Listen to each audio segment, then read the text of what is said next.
Hello लाडक्या बहिणींनो आणि लाडक्या ताईंनो, मुख्यमंत्री माझी लाडकी बहीण योजना आणि याचा 20वा हप्ता कधी भेटतो, कोणाला भेटतो याची आतुरता आणि उत्सुकता महाराष्ट्रातील सर्वच बहिणींना लागलेली आहे.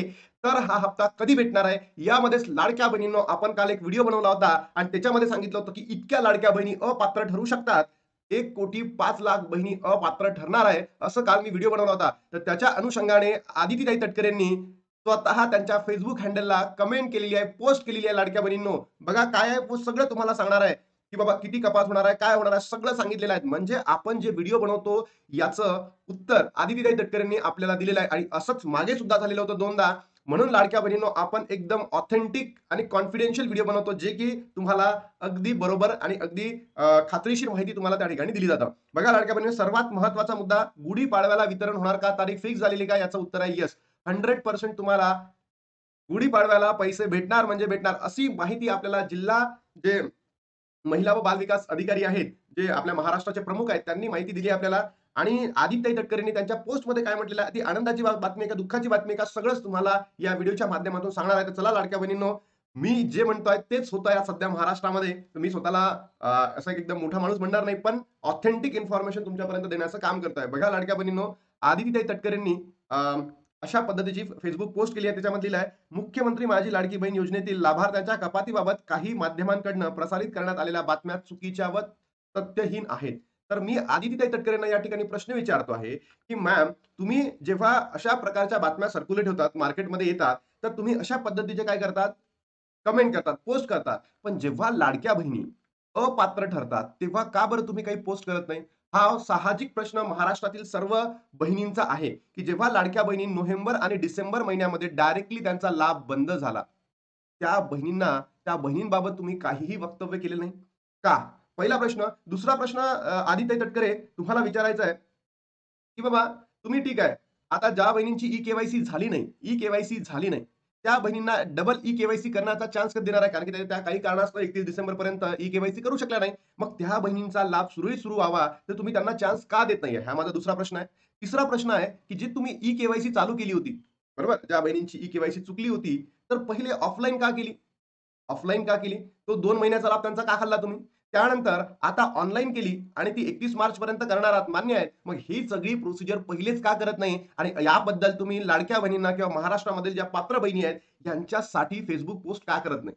हा प्रश्न आहे आदिताई तुम्हाला. आणि तुम्ही महाराष्ट्राच्या महिला व बालविकास मंत्री आहेत आणि तुम्ही स्वतः सुद्धा महिला आहात.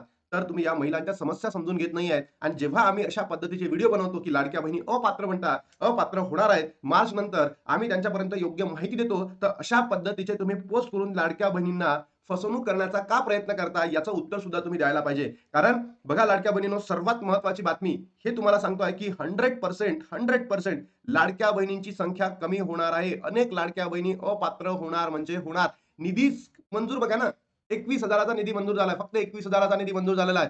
तुम्ही विचार करा, मागच्या वर्षी 25-26 मध्ये 42,000चा निधी होता आणि आता फक्त 21,000चा, म्हणजे अल्मोस्ट अर्धा निधी झालेला आहे. तर हां, ते सबसिडी आणतील, त्याच्यानंतर अनुदान देतील, मान्य आहे. पण किती देतील? जसं मागच्या वर्षी 6,000 दिले, यावर्षी 3,000 दिले, म्हणजे 24,000 कोटी फक्त. फक्त 24,000 कोटी. मग 24,000 जर कोटी असेल लाडक्या बहिणींनो, कारण की आता हे अर्ध-अर्ध करताय ना, मागच्या वर्षी 6,000 दिले होते, यावर्षी 3,000 कोटी देतील. मग तुम्ही विचार करा, जर असं होत राहिलं, तर लाडक्या बहिणीची संख्या कमी होणार की नाही? तुमचे काही प्रश्न असतील, नक्की कमेंट बॉक्समध्ये सांगा. ज्या बहिणींना 12वा, 13वा, 14वा पासून हप्तेच भेटलेले नाहीये, त्या बहिणींबद्दल तुम्ही का बोलत नाही? त्याबद्दल तुम्ही चूप का आहात? तुमचं सरकार का चूप आहे? याबद्दल सुद्धा तुम्ही पोस्ट करायला पाहिजे. 31 मार्च 2026 पर्यंत लाडक्या बहिणींना ई-के-वाय-सी करण्याची संधी देण्यात आलेली आहे. ही जी ई-के-वाय-सी आहे, ज्या बहिणींची चुकली होती ना ई-के-वाय-सी, त्यांना एडिट करायचं आहे. नवीन ई-के-वाय-सी कधी चालू केली तुम्ही? सांगा बरं, आदित्य तुम्ही. सांगा तुम्ही. या लाखो बहिणी आहेत अशा, की ज्या एकल आहेत, त्यांच्याकडे पती नाही आहेत, वडील नाही आहेत. त्या बहिणींची आणि ज्या खरंच पात्र आहेत, त्यांच्यासाठी तर तुम्ही अजून काही सुरू केलेलं नाहीये. ती ई-के-वाय-सी पुन्हा सुरू केलेली नाहीये. हे तर एडिटचं ऑप्शन होतं. मग तुम्ही जे प्रश्न सॉल्व्ह करू शकत नाही आहेत आणि अशा पद्धतीच्या त्या न्यूज देऊन तुम्ही लाडक्या बहिणींना फसवण्याचा प्रयत्न करतात, हे अगदी चुकीचं आहे. ही प्रक्रिया अजूनही सुरू असून याबाबत अद्यापही कोणतीही अधिकृत माहिती विभागाकडून प्रसिद्ध करण्यात आलेली नाही. या संदर्भात कोणतेही वृत्त प्रसारित करण्यापूर्वी माध्यमांनी तथ्याची पडताळणी करावी, ही नम्र विनंती. मान्य आहे, 100% मान्य आहे, की तुमची न्यूज बरोबर असेल. पण एवढ्या न्यूज पेपरमध्ये, न्यूज माध्यमांमध्ये सुरू असलेल्या ज्या गोष्टी आहेत, त्या चुकी आहे का बघा. लोकसत्तानी न्यूज दिली आहे, 1,00,00,000 लाडक्या बहिणी अपात्र ठरले. शरद पवार गटांचा हल्ला बोल. त्यानंतर आहे मिंटची न्यूज आहे, मिंटची. महाराष्ट्र लाडकी बहन योजना रिपोर्ट में कहा गया है कि 90 लाख लाभार्थियों की सूची से बाहर कर दिया गया है, जिसमें से अधिकांश लाभ बीड जिले में है. म्हणजे तुम्ही विचार करा, लाडक्या बहिणींनो, कालच मी तुम्हाला बीड जिल्ह्याची माहिती दिली होती. कालच मी तुम्हाला अशा पद्धतीची माहिती दिली होती. त्यानंतर मार्च 2026 या कालावधीमध्ये जर बघितलं असेल 60 लाख बहिणी अ, ना आवडत्या लाडक्या बहिणींची संख्या आणखी कमी करण्यावर सरकारचा भर. म्हणजे बघा, वृत्तवाहिन्यांमध्ये सुरू आहे, काही ना काहीतरी सुरू आहे. तर याचा अर्थ असाच का, की लाडकी बहीण आता परकी बहीण होणार आहे? 100% असं होणार म्हणजे होणार. 100% असं होणार. लाडक्या बहिणींनो, या सरकारने निधी जो मंजूर केलाय फक्त तो 21,000चाच 21,000 कोटीचाच निधी आहे. आणि मागच्या वेळेस किती होता? 42,000 कोटीचा निधी होता.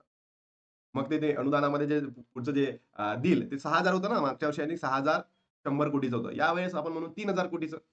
3,050 कोटीचं 500 कोटीचं म्हणू. तर खरंच आपण तितका निधी देऊ शकतो का? आणि तितक्या ज्या लाभार्थी बहिणी आहेत त्यांचा लाभ सुरू ठेवू शकतो का?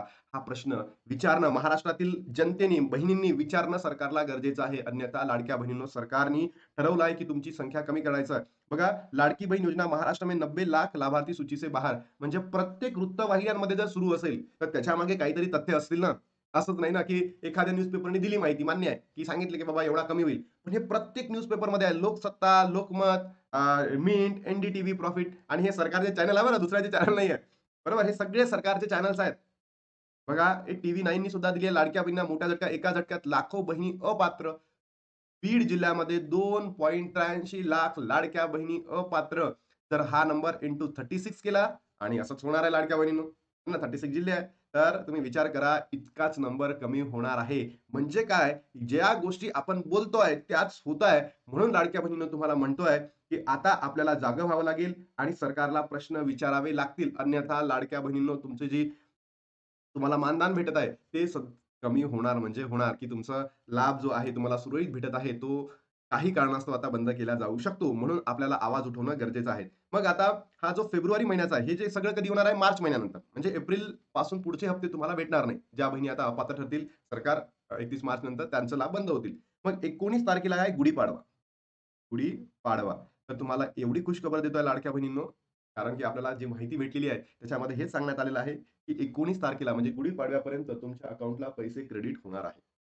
19 तारखेला तुमच्या अकाउंटला पैसे क्रेडिट होतील आणि त्याच्या माध्यमातून आपला जो गुढीपाडवा आहे, नवीन वर्ष आहे, ते अगदी सुंदर जातील. पण सरकारला किंवा आदित्यताई तटकरेंनी जी Facebook पोस्ट दिली आहे आपल्याला, त्या Facebook पोस्टसाठी माझ्याकडे एवढंच म्हणणं आहे, आदित्यताई, तुम्ही अशा पद्धतीच्या जर या गोष्टी फेक आहेत, तर तुम्ही अशी माहिती देतात, की बाबा लाडक्या बहिणीचा विश्वास आपल्यावरून जायला पाहिजे नाही. तर मला एकच प्रश्न तुम्हाला विचारायचा आहे, की बाबा जेव्हा लाडक्या बहिणींचा ई-के-वाय-सी जी रद्द म्हणजे झालेली नाहीये, त्यांच्यासाठी ई-के-वाय-सी प्रक्रिया तुम्ही कधी सुरू करणार आहे? तुमच्याकडे पैसा संपला आहे का? की तुम्ही निवडणुकीसाठी वापरला? आता तुम्ही कोणाचं तरी कर्जमाफी करणार आहात, तिथे वापरणार आहे? हां, करा. 100% शेतकऱ्यांचं कर्ज माफ व्हायलाच पाहिजे किंवा तुम्हाला दुसरं काही काम आहे, करप्शनचा काही मुद्दा आहे, काही तो भोंगळा कारभार झालेला आहे या सरकारमध्ये, तो लपवण्यासाठी तुम्ही असं काहीतरी पोस्ट केलंय का? याबद्दल तुम्ही नक्की उत्तर देणं गरजेचं आहे. कारण की तुम्ही लाडक्या बहिणींच्या म्हणजे काय म्हणतो आपण एक पोषण करत आहात. तुम्ही लाडक्या बहिणींसाठी एवढं करत आहात एवढ्या दिवसांपासून. ठीक आहे. मग त्यानंतर लाडकी बहीण योजनेमध्ये ज्यांना पैसे आले नाहीयेत, त्यांच्यासाठी काय? ज्यांचा लाभ नोव्हेंबर, डिसेंबर पासून बंद झालाय किंवा त्याच्या अगोदरपासूनही बंद झालाय. या बहिणींसाठी काय आहे? तर तुम्ही नक्की याला उत्तर देणं अत्यंत गरजेचं आहे. बघा लाडक्या बहिणींनो, खुशखबर आहे, की आपल्याला गुढीपाडव्याला जो फेब्रुवारी महिन्याचा हप्ता आहे म्हणजे 20वा हप्ता हा भेटणार म्हणजे भेटणार. अशी 1000% गॅरंटी तुम्हाला देऊन सांगतोय. लाडक्या बहिणींच्या कपातीबाबत जो मंत्री आदित्य तटकरेंनी जी माहिती दिली आहे, ही माहिती योग्य तर आहेच, पण 100% सांगतोय, की लाभार्थी बहिणींची संख्या कमी होणार म्हणजे होणार. सरकार करणार म्हणजे करणार आहे.